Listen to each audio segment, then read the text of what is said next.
चलिए आज बात करते हैं दुनिया के सबसे बड़े और सबसे तेज एनर्जी ट्रांसफॉर्मेशन में से एक की, भारत की कहानी, जो देखते ही देखते रिन्यूएबल एनर्जी का एक पावर हाउस बनता जा रहा है।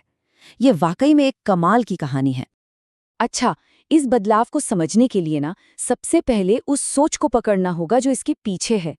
इंडस्ट्री लीडर्स का मानना है कि दुनिया में जो ये उथल-पुथल मची है, ये कोई खतरा नहीं है, बल्कि ये एक मौका है। और एनर्जी सेक्टर के लिए तो ये एक बहुत बड़ा मौका है। और देखिए, ये कोई टेम्पररी फेज नहीं है, यही अब नई सच्चाई है। बल्कि एआई जैसी टेक्नोलॉजीज तो आने वाले सालों में इस बदलाव की रफ्तार को और भी तेज कर देंगी। दुनिया जितनी तेजी से आज बदल रही है, शायद पहले कभी नहीं बदली।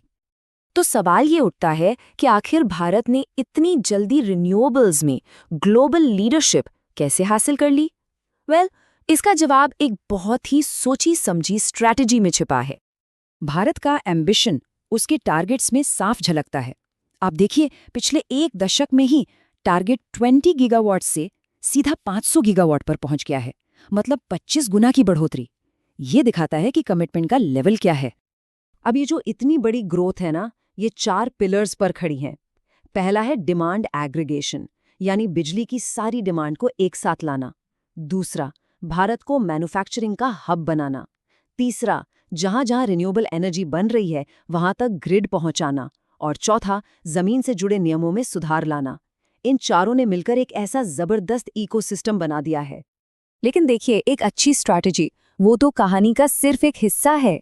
असली गेम चेंजर तो वो नई टेक्नोलॉजीज हैं जो पुरानी मुश्किल प्रॉब्लम्स को सॉल्व कर रही हैं और नए नए रास्ते खोल रही हैं। सोलर और विंड एनर्जी का वादा तो हमेशा से बहुत बड़ा रहा है, पर सच तो ये है कि 2 बड़ी प्रॉब्लम्स थीं जिन्होंने इसे हमेशा मेन स्ट्रीम में आने से रोके रखा। तो पहली प्रॉब्लम थी कॉस्ट। ये बहुत महंगी थी, लेकिन टेक्नोलॉजी ने इस प्रॉब्लम को पूरी तरह से सॉल्व कर दिया है। आप सोचिए, पिछले 10 साल में ही रिन्यूएबल एनर्जी की कॉस्ट 90% से भी ज्यादा गिर गई है। अब दूसरी प्रॉब्लम जो थोड़ी और मुश्किल थी, वो थी इसकी अनरिलायबिलिटी, जिसे इंटरमिटेंसी भी कहते हैं। मतलब बड़ा सिंपल है, सूरज तो सिर्फ दिन में चमकता है और हवा भी हमेशा एक जैसी नहीं चलती, तो बिजली 24 घंटे कैसे मिलेगी?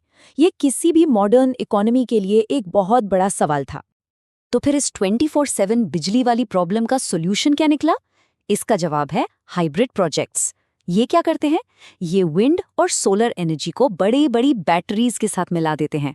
नतीजा, बिजली का एक बिल्कुल स्टेबल, भरोसेमंद फ्लो, चाहे दिन हो या रात।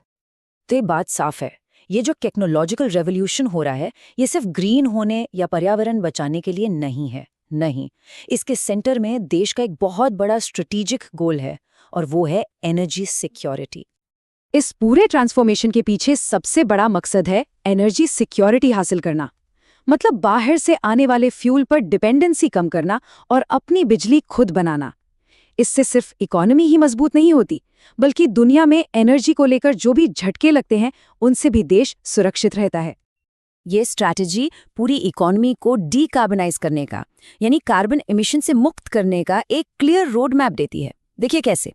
इलेक्ट्रिसिटी सेक्टर को रिन्यूएबल्स पर शिफ्ट करना है, ट्रांसपोर्ट सेक्टर को ईवीज और ग्रीन हाइड्रोजन की तरफ ले जाना है, और तो और स्टील, सीमेंट जैसी जो हैवी इंडस्ट्रीज हैं, उन्हें भी ग्रीन हाइड्रोजन पर लाना है।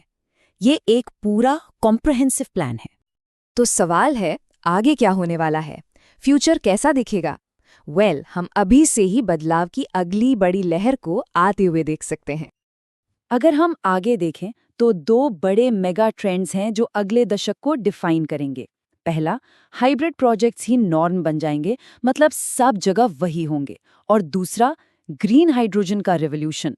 ये क्लीन एनर्जी से बना एक जबरदस्त फ्यूल है जो ट्रांसपोर्ट और हेवी इंडस्ट्री जैसे सबसे मुश्किल सेक्टर्स को भी क्लीन करने में मदद करेगा। तो देखिए, टेक्नोलॉजी हमारे पास है, स्ट्रैटेजी बिल्कुल तैयार है, और एम्बिशन तो आसमान छू ही रहा है। तो अब सवाल ये नहीं है कि रिन्यूएबल रेवोल्यूशन आएगा या नहीं, सवाल बस इतना है कि ये कितनी तेजी से आएगा और ये भारत के भविष्य को किस तरह से बदल कर रख देगा।